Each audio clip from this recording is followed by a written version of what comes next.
लोग हमेशा कहते हैं जीवन परिवर्तन के लिए सिद्ध उपाय रामबाण उपाय बताइए। आज बहुत खोज के बाद एक ऐसा ही दिव्य उपाय आपके समक्ष है।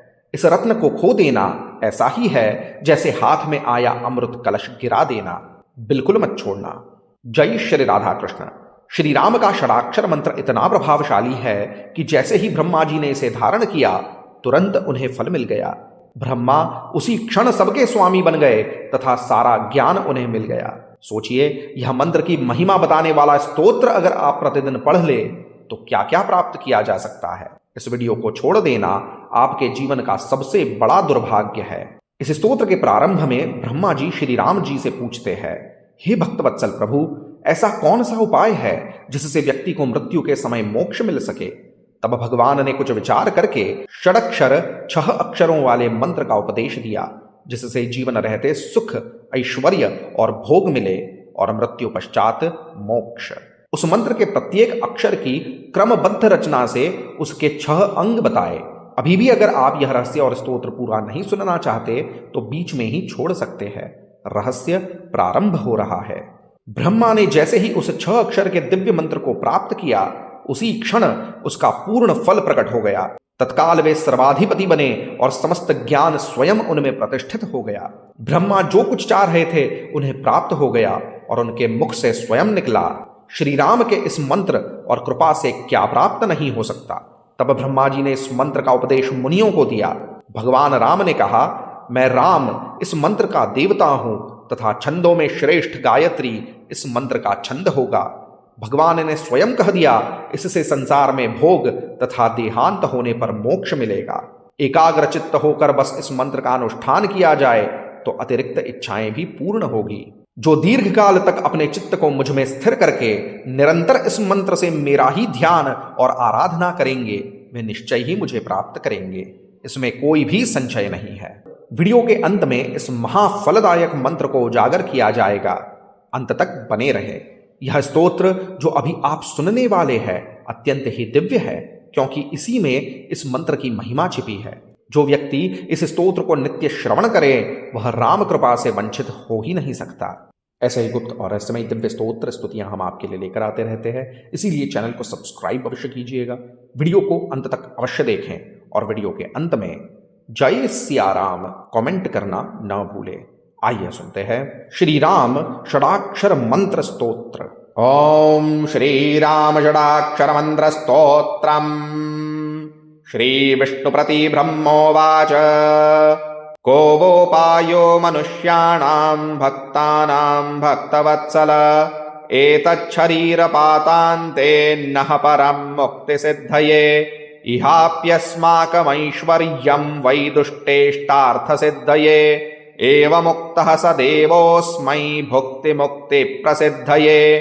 किञ्चिद्विचार्य भगवान् षडक्षरमुपादिशत्, एकैकं वर्णविन्यासं क्रमाच्चाङ्गानि षट् पुनः, तद्विधिं विधये प्रादात् पञ्चमन्त्राक्षराणि च, रहस्यं देवदेवोऽपि तं मिथः समबोधयत्, तस्य तत्प्राप्तिमात्रेण तदानीमेव तत्फलम्, सर्वाधिपत्यं सर्वज्ञं भावोऽप्यस्याभवन् तदा, किञ्चास्य भगवत्वं च यदिष्टं तदभूदपि, सर्वेश्वरप्रसादेन तपसा किन्न लभ्यते, मुनीनामपि सर्वेषां तदा ब्रह्मा तदाज्ञया, उपादिदेश तत्सर्वं ततस्तु विष्णुरब्रवीत्, ऋषिर्भावस्य मन्त्रस्य त्वं ब्रह्मन् सर्वमन्त्रवेत्, रामोऽहं देवता छन्दो गायत्री छन्दसाम्बरा, मान्तो यान्तो भवेद्बीजं सर्वमाद्य फलप्रदम्, नमः शक्तितयोद्दिष्टो नमोऽन्तो मन्त्रनायकः, रामाय मध्यमो ब्रह्मन् तस्मै सर्वं निवेदयेत्, इह भुक्तिश्च मुक्तिश्च देहान्ते सम्भविष्यति, यदन्यदप्यभीष्टं स्यात् तत्प्रसादात् प्रजायते, अनुतिष्ठादरेणैव निरन्तरमनन्यधीः, चिरं मद्गतचित्तस्तु मामेवाराधयेच्चिरं, मामेव मनसा ध्यायन् मामेवैष्यसि नान्यथा, तत्र तदेतद्विस्तार्य शिष्येभ्यो ब्रूहि गौरवम्, इत्युक्त्वान्तर्दधे देवस्तत्रैव कमलेक्षणः प्रजापतिश्च भगवान् मुनिभिः सार्धमन्वहम् अन्वतिष्ठद्विधानेन निक्षिप्याज्ञां शिरस्यथ को वोपायो मनुष्याणां भक्तानां भक्तवत्सल एतच्छरीरपातान्ते नः परं मुक्तिसिद्धये इहाप्यस्माकमैश्वर्यं वैदुष्टेष्टार्थसिद्धये एवमुक्तः स देवोऽस्मै भुक्तिमुक्तिप्रसिद्धये किञ्चिद्विचार्य भगवान् षडक्षरमुपादिशत् एकैकं वर्णविन्यासं क्रमाच्चाङ्गानि षट् पुनः तद्विधिं विधये प्रादात् पञ्चमन्त्राक्षराणि च रहस्यं देवदेवोऽपि तम्मिथः समबोधयत् तस्य तत्प्राप्तिमात्रेण तदानीमेव तत्फलम् सर्वाधिपत्यं सर्वज्ञं भावोऽप्यस्याभवन् तदा किञ्चास्य भगवत्वं च यदिष्टं तदभूदपि सर्वेश्वरप्रसादेन तपसा किन्न लभ्यते मुनीनामपि सर्वेषां तदा ब्रह्मा तदाज्ञया उपादिदेश तत्सर्वं ततस्तु विष्णुरब्रवीत् ऋषिर्भावस्य मन्त्रस्य त्वं ब्रह्मन् सर्वमन्त्रवेत् रामोऽहं देवता छन्दो गायत्री छन्दसाम्बरा मान्तो यान्तो भवेद्बीजं सर्वमाद्य फलप्रदम् नमः शक्तितयोद्दिष्टो नमोऽन्तो मन्त्रनायकः रामाय मध्यमो ब्रह्मन् तस्मै सर्वं निवेदयेत् इह भुक्तिश्च मुक्तिश्च देहान्ते सम्भविष्यति यदन्यदप्यभीष्टं स्यात् तत्प्रसादात् प्रजायते अनुतिष्ठादरेणैव निरन्तरमनन्यधीः चिरं मद्गतचित्तस्तु मामेवाराधयेच्चिरम् मामेव मनसा ध्यायन् मामेवैष्यसि नान्यथा तत्र तदेतद्विस्तार्य शिष्येभ्यो ब्रूहि गौरवम् इत्युक्त्वान्तर्दधे देवस्तत्रैव कमलेक्षणः प्रजापतिश्च भगवान् मुनिभिः सार्धमन्वहम् अन्वतिष्ठद्विधानेन निक्षिप्याज्ञां शिरस्यथ को वोपायो मनुष्याणां भक्तानां भक्तवत्सल एतच्छरीरपातान्ते नः परं मुक्तिसिद्धये इहाप्यस्माकमैश्वर्यं वैदुष्टेष्टार्थसिद्धये एवमुक्तः स देवोऽस्मै भुक्तिमुक्तिप्रसिद्धये किञ्चिद्विचार्य भगवान् षडक्षरमुपादिशत् एकैकं वर्णविन्यासं क्रमाच्चाङ्गानि षट् पुनः तद्विधिं विधये प्रादात् पञ्चमन्त्राक्षराणि च रहस्यं देवदेवोऽपि तम्मिथः समबोधयत् तस्य तत्प्राप्तिमात्रेण तदानीमेव तत्फलम् सर्वाधिपत्यं सर्वज्ञं भावोऽप्यस्याभवन् तदा किञ्चास्य भगवत्वं च यदिष्टं तदभूदपि सर्वेश्वरप्रसादेन तपसा किन्न लभ्यते मुनीनामपि सर्वेषां तदा ब्रह्मा तदाज्ञया उपादिदेश तत्सर्वं ततस्तु विष्णुरब्रवीत् ऋषिर्भावस्य मन्त्रस्य त्वं ब्रह्मन् सर्वमन्त्रवेत् रामोऽहं देवता छन्दो गायत्री छन्दसाम्बरा मान्तो यान्तो भवेद्बीजं सर्वमाद्य फलप्रदम् नमः शक्तितयोद्दिष्टो नमोऽन्तो मन्त्रनायकः रामाय मध्यमो ब्रह्मन् तस्मै सर्वं निवेदयेत् इह भुक्तिश्च मुक्तिश्च देहान्ते सम्भविष्यति यदन्यदप्यभीष्टं स्यात् तत्प्रसादात् प्रजायते अनुतिष्ठादरेणैव निरन्तरमनन्यधीः चिरं मद्गतचित्तस्तु मामेवाराधयेच्चिरम्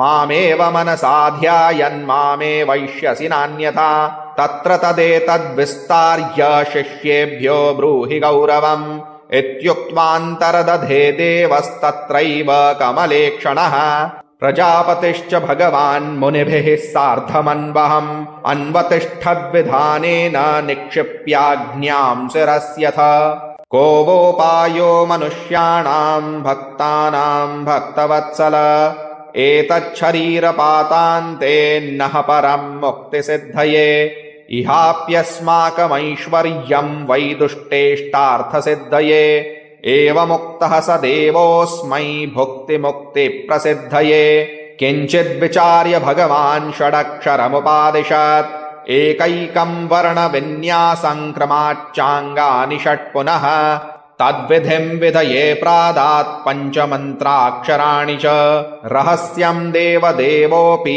तम्मिथः समबोधयत् तस्य तत्प्राप्तिमात्रेण तदानीमेव तत्फलम् सर्वाधिपत्यं सर्वज्ञं भावोऽप्यस्याभवन् तदा किञ्चास्य भगवत्वं च यदिष्टं तदभूदपि सर्वेश्वरप्रसादेन तपसा किन्न लभ्यते मुनीनामपि सर्वेषां तदा ब्रह्मा तदाज्ञया उपादिदेश तत्सर्वं ततस्तु विष्णुरब्रवीत् ऋषिर्भावस्य मन्त्रस्य त्वं ब्रह्मन् सर्वमन्त्रवेत् रामोऽहं देवता छन्दो गायत्री छन्दसाम्बरा मान्तो यान्तो भवेद्बीजं सर्वमाद्य फलप्रदम् नमः शक्तितयोद्दिष्टो नमोऽन्तो मन्त्रनायकः रामाय मध्यमो ब्रह्मन् तस्मै सर्वं निवेदयेत् इह भुक्तिश्च मुक्तिश्च देहान्ते